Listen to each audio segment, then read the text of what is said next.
Iran અને Israel વચ્ચેના ભયંકર યુદ્ધ વચ્ચે અચાનક ચર્ચામાં આવ્યું છે 130 વર્ષ જૂનું હિન્દુ મંદિર. અને સૌથી ચોંકાવનારી વાત એ છે કે આ મંદિરનો સીધો સંબંધ છે ગુજરાત સાથે. આખરે ઈરાનમાં હિન્દુ મંદિર કેમ બન્યું અને તેમાં ગુજરાતીઓનો શું સંબંધ છે? ચાલો જાણીએ આ અદ્ભુત અને ઓછું જાણીતું સત્ય. નમસ્કાર મિત્રો, સ્વાગત છે તમારું અમારી યુટ્યુબ ચેનલ ગુજરાત કથા એન્ડ ન્યૂઝ. મિત્રો, ઈરાનમાં હિન્દુઓની સંખ્યા બહુ ઓછી છે.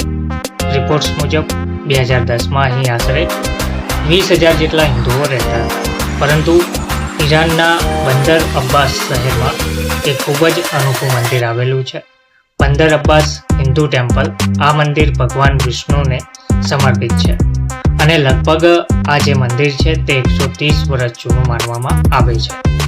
કહેવાય છે કે આ મંદિરનું નિર્માણ બ્રિટિશ ઈસ્ટ ઇન્ડિયા કંપનીમાં કામ કરતા ભારતીયો દ્વારા કરવામાં આવ્યું હતું.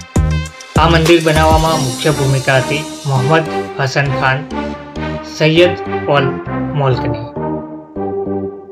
આ મંદિરની અંદર એક ચોરસ રૂમ છે અને તેની ઉપર એક મોટો ગુંબજ બનાવવામાં આવ્યો છે. મંદિરનું નિર્માણ કરવામાં આવ્યું છે મૂંગા પથ્થર, માટી, મોટાર અને લોહી ચાકથી. મંદિરની દિવાલોમાં ભગવાન શ્રી કૃષ્ણના સુંદર ચિત્રો પણ જોવા મળે છે. શાસ્ત્રો મુજબ શ્રી કૃષ્ણને ભગવાન વિષ્ણુનો 8મો અવતાર માનવામાં આવે છે. પણ વાત અહીં પૂરી થતી નથી. ઈરાનના ચાબહાર શહેરમાં પણ એક હિન્દુ મંદિર આવેલું છે અને માનવામાં આવે છે કે આ મંદિરનું નિર્માણ ગુજરાતથી ગયેલા હિન્દુ વેપારીઓ દ્વારા કરવામાં આવ્યું હતું.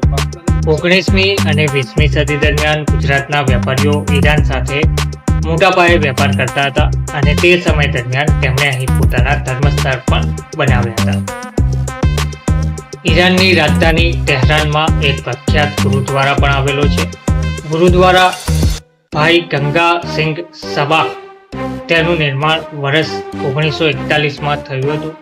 આ ગુરુદ્વારાને ત્યાં મસ્જિદ એ હિન્દ ના નામથી પણ ઓળખવામાં આવે છે અને દર શુક્રવારે અહીં લંગર પણ યોજાય છે.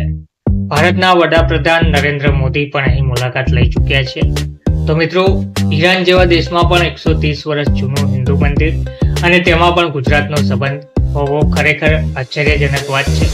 શું તમને આ માહિતી પહેલા ખબર હતી? કોમેન્ટમાં જરૂરથી જણાવજો અને આવી જ રસપ્રદ માહિતી માટે ચેનલને સબસ્ક્રાઇબ કરવાનું ભૂલતા નહીં. ધન્યવાદ.